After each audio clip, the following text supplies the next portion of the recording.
Once we've created our report, we can go back to that report and export it as an Excel spreadsheet.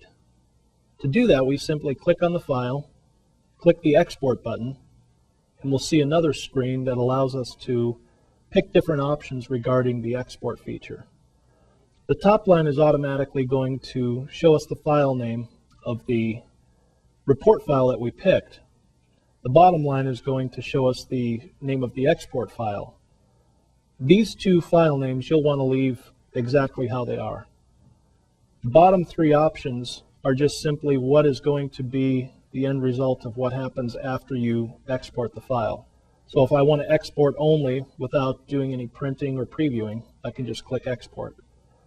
If I want to immediately print the file after I've exported it, I can click the print option. By default, preview comes up. This just simply means that after we export our file, we're going to see a preview. To export the file, click on Process Reports, and you'll see a status indicator telling you how far along the process is. And this is our preview.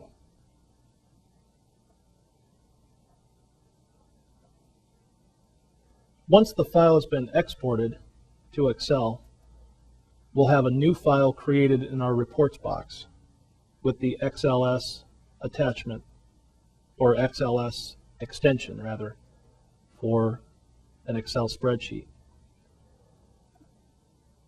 We can open it at a later time and take a look at any of our settings.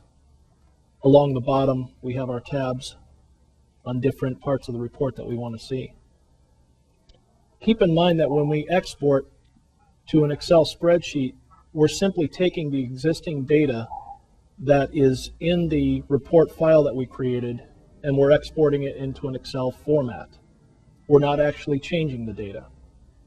Now, we just took a look at how to export a single report file into an Excel spreadsheet. One of the other things that we can do is we can merge two files or more together into a single spreadsheet. We're going to take a look at that next. At our reports box, instead of clicking on the file and then clicking export, we're just going to click export without choosing a file first. When the report box comes up, we'll click on the Browse button. So to choose the reports that we want to merge, click on the first one, hold the Shift button on your keyboard, click on the second one. If you have more files than two, you can hit the Shift button and click on the very last file and it will select the whole group.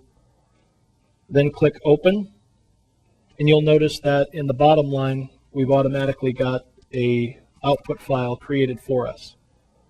And again, we have our options of export, print, or preview as far as what happens after we process the report. So now that we've chosen our two reports, we click Process Reports, and this time instead of just simply exporting the printed information, it's also going to be merging the summary information from the two reports.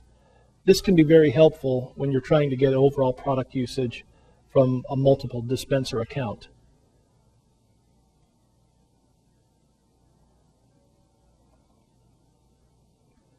If we ever want to delete a file, all we have to do is click on the name of the file, click the delete button, and we'll see a reminder screen if we really want to delete that file.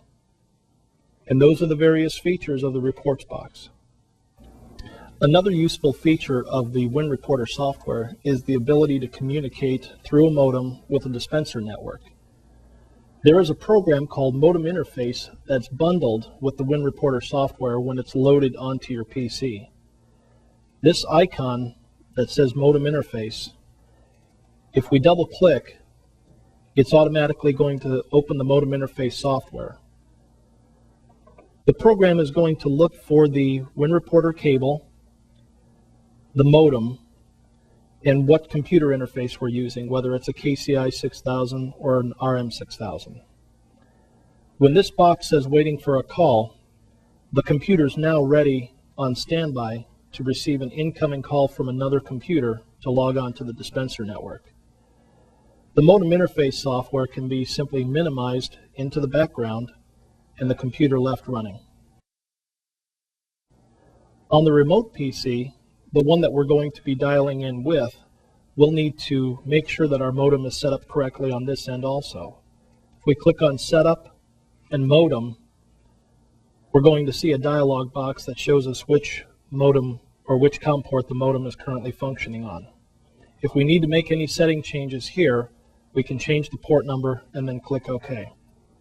The logon process is virtually the same as when we're on site. The only thing we're going to do different after we put in our ID number and our access code is that we will click on Via Modem, then click the Connect button. This is going to give us a secondary screen that allows us to put in our RM module code, which is a second level of protection for the modem interface software, and then the phone number of the location we're dialing to. Once we have that number in, we click on dial, and the process will log us on. On our modem interface software, we're going to have a setup function that allows us to change the access code that we're going to use to dial in on. This is the code that will appear as the RM code on our dial-up screen from WinReporter. This box allows us to change this code. Whatever we change this to, be sure to click OK.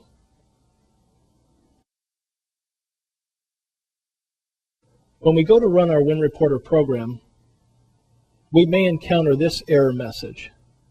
This is telling us that the program did not detect the Night Reporter cable correctly. We can click Cancel to continue on and go into the program, but we will eventually have to resolve the problem of why the program did not recognize the cable. The problem could be because you're using a USB port and haven't set it up properly yet, or if the COM port on your computer is not working correctly. In closing, I'd just like to mention a couple of quick pointers. When you locate your KCI module, keep it in an area that's going to prevent it from having the cables tugged on or broken or pulled out of the socket. This is going to not only prevent any damage to the KCI module, but it'll make sure that you always get a consistent and reliable connection to your dispenser network.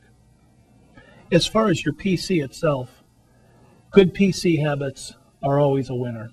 As far as using things like antivirus softwares, backing up regularly, this will help ensure that your WinReporter program is always ready to run without any problems. We hope you found this video helpful and informative, and if you have any questions, please feel free to contact our Night Technical Support Group. Thank you very much.